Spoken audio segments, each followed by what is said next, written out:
الحب ما بين الزوجين مش فجأة كده بيموت، لا، شوية حاجات بسيطة ممكن بنعملها من غير ما ناخد بالنا إن هي مش بتموت، بتوقد علاقة الحب بين الزوجين. الصمت الطويل أول حاجة وأهم حاجة وأخطر حاجة إن كل واحد فيكو يعيش كده في العالم بتاعه.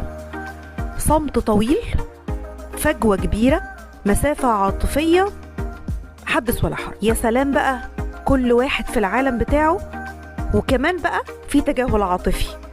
يعني مش لازم يكون في خناقة، بس ممكن تكون كلمة كبرت دماغي وما قلتهاش، حضن كان ممكن يفك ويطري ويرطب كده عليكم انتوا الاتنين، وانا قلت يو بقى ايه المحن الزيادة ده، ايه التلزيق ده. نيجي مثلا سؤال كان ممكن اسأل ايه الاخبار، عملت ايه النهاردة، عملت ايه يا حبيبتي، ها، مفيش.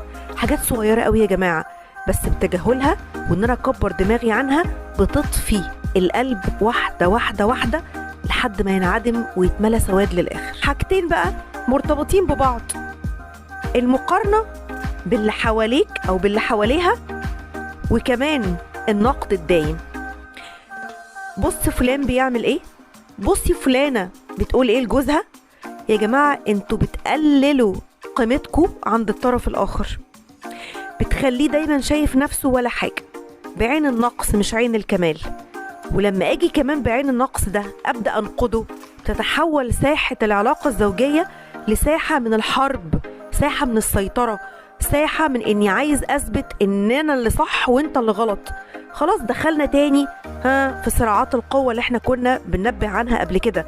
الحب محتاج كلمه حلوه، الحب محتاج شعور دايما ان انا كامل في عين حبيبي، مش ناقص اي حاجه ابدا. حاجه بقى كلنا شايفينها ملهاش لازمه، الست او الراجل اللي بيكونوا فرفوشين كده، يقولك ايه، الراجل الفرفوش رزق، الزوجة الفرفوشة رزق. فين روح الدعابة اللي كانت موجودة او اللي المفروض احنا تضاف لحياتنا عشان حياتنا بقى لها لون وطعم جديد كده، تبقى حاجة كده فرفشة وجميلة؟ فين النكت، فين القفشات، فين الافلام يعني الكوميدي اللي نقعد نتجمع عليها والضحك تطلع من القلب كده ونبدأ نضحك ونهزر ونفرفش مع بعض؟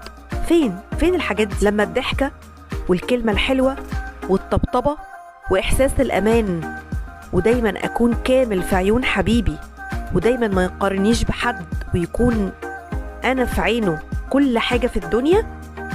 كل ده لما بيختفي بتتحول العلاقة الزوجية من شراكة إلى واجب. عارفين الواجب الوطني كده اللي لازم يتأدى؟ هو كده بالظبط. أكسجين العلاقة الزوجية لما